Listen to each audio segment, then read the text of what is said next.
All right, I found this article to be incredibly interesting, and I think you will as well. CNN just released a piece titled Inside Trump's Defiant Response to Markets Tariff Meltdown. And it's been a long ass day. It's been a long week, especially if you're tied to the markets in any capacity, which more than half of Americans are through their 401ks.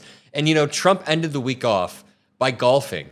This dude was golfing, enjoying himself, and he has been quite defiant as not only the domestic markets melt down, but the global markets melt down around him. And it was all totally unnecessary. I keep using that word. It was so unnecessary. There was no reason whatsoever. And attached to this article, there's a video of Fed Chair Jerome Powell speaking today saying that tariffs are highly likely to increase inflation. Looking ahead, higher tariffs will be working their way through our economy and are likely to raise inflation in coming quarters. While uncertainty remains elevated, it is now becoming clear that tariff increases will be significantly larger than expected. And the same is likely to be true of the economic effects, which will include higher inflation and slower growth. The size and duration of these effects remains uncertain. While tariffs are highly likely to generate at least a temporary rise in inflation, it's also possible that the effects could be more persistent. Avoiding that outcome would depend on keeping longer-term inflation expectations well anchored, on the size of the effects, and on how long it takes for them to pass through fully to prices. Our obligation is to keep longer-term inflation expectations well anchored and to make certain that a one-time increase in the price level does not become an ongoing inflation problem. Well said by Fed Chair Jerome Powell. Now, Trump is trying to pressure him to lower interest rates. It's all just a mess. Let's check out this article. President Donald Trump's sweeping new tariffs are facing blowback from all corners, a market sell-off, foreign retaliation, anger from corporate America, and skepticism from the Federal Reserve Chairman and some allies in Congress. Republicans, a few nights ago, signed on to a bill in the Senate to try to stop the tariffs against Canada. They know it's bad. The president has been defiant in the face of global turbulence. Let's go back to this photo of him. The dude doesn't care. His eyes are like swollen shut. He doesn't seem to care whatsoever. But let's continue reading this.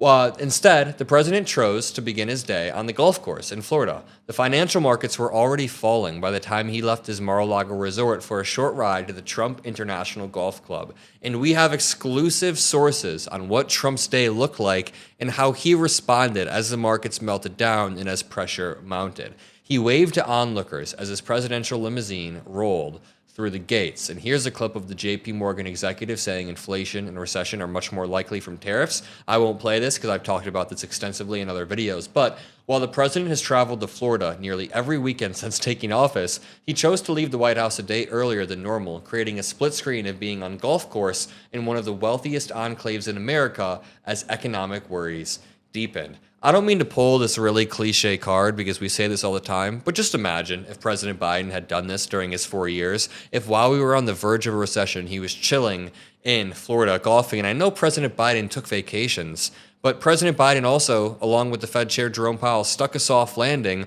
and left the economy in a pretty great position while also passing a historic amount of legislation through Congress.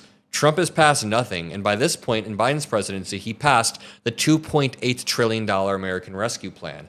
U.S. stocks plunged a second day straight after China said Friday it would impose 34% reciprocal tariffs. Absolutely wild, way higher than all experts thought. The Dow closed with a massive direction, down more than 10% from its record high in December. A White House official said the president's, quote, full attention was on the tariff policy Friday.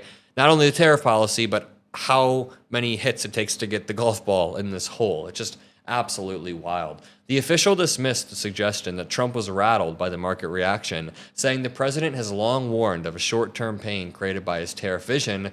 But the thing is, Trump's multiple all-caps Truth Social posts this morning painted a different story. He said, China is panicking. Why are they panicking? It was just a clear display of projection in the moment. On Thursday afternoon, Trump said countries were already coming to him to make deals, but his message Friday morning sounded different. Quote, too many investors coming into the United States and investing massive amounts of money. My policies will never change. He then said this is a great time to get rich. richer than ever before, basically begging people. Now here's where we get into the behind the scenes stuff. Really quickly, if I could just ask you to make sure you subscribe to the channel. I know I keep showing this chart, but I'm very proud. Because of you guys, our channel got into the top 10 fastest growing political channels on the entirety of YouTube for Q1 of 2025. I'm right below Joe Rogan and right above Megyn Kelly, Charlie Kirk, Tucker Carlson. So make sure you subscribe. Let's continue growing. Back to the article. While the president sent several messages throughout the day,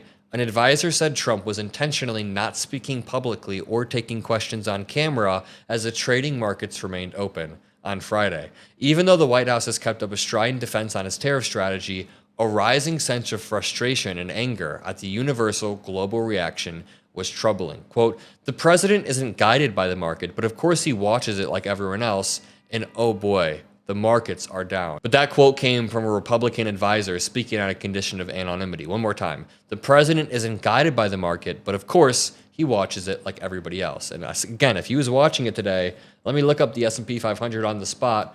It's bad. It's really bad. There is a sharp spike. He wiped out a year of gains in one day. One person who spoke to Trump amid the market sell-off on Thursday described the president as largely sanguine about his plan, suggesting the tariffs were only one aspect of a broader economic policy that was still coming into shape. But another person who was in touch with the president said he is getting close to his threshold for withstanding drops in the markets. I mean, he has to be close. I'm getting close. I don't even have that much money. I'm sure everybody is getting close, especially if you've built up your retirement plan through the market, which like many Americans have. 50% of Americans have a 401k of some sort. Many outside allies of the president have been confused at the messaging surrounding tariffs, which veered from calling them, quote, reciprocal to pledging they would be generous to the eventual plan. Keep in mind, these are not reciprocal tariffs. That is a lie. Now, a central question was how much Trump was open to negotiating and how aware he was of the deep criticism. I mean, he's aware, he knows. But also, at this very moment, he seems to be in sort of a bubble where his advisors aren't fully giving him the story. The White House fielded calls from business owners and industry lobbyists, but it was unclear how aware Trump was of the blowback and whether that would shape his posture in the days leading up to next week's second tariff deadline. A 10% tariff on all U.S. imports will go into effect Saturday, with even higher tariffs slated for April 9th. Trump criticized Beijing for retaliating against his tariffs, claiming that China, quote, panicked. But China doesn't panic. China seemed rather calculated, rather calm, after Trump unveiled an additional 34% tariff, which makes the total tariff on China an incredibly high number. I'm pretty sure it's 75 to 80% now, which is just wild, with even higher tariffs slated for April 9th. Let me know in the comment section below. I'm genuinely curious what you guys think. Will Trump back down on his April 9th tariffs when that date comes? So when April 9th comes, in 5 days, at the time of recording this video, it might be 4 days when you're watching it. Will Trump back down? Yes or no? Will Trump back down on his tariffs on April 9th? Yes or no? That is the question. So to continue, the Trump admin has encouraged countries ensnared in the tariffs not to panic, but to pick up the phone. Trump has criticized those like Canada and China that have pledged to retaliate, which is what they're expected to do. I mean, that's what Trump would do if he was in their shoes. By the way, while you're in the comment section, make sure you drop a like on the video. That would help a lot. But to continue, China played it wrong. They panicked, Trump said. Pure projection. I guess we'll see where it goes from here. Over the next week, if the market continues to crash, I wonder if Trump will cave to the pressure or if he'll continue. I guess we'll see. I'll read all of your comments. I hope you have a great rest of your night. I have a pretty cool project coming out on Sunday. If you made it this far in the video, please just cement in your mind. The Mockler channel has a cool project coming out Sunday. I'll be talking about it then. It's going to be pretty sick. Love you guys. See you in the next video. Peace out.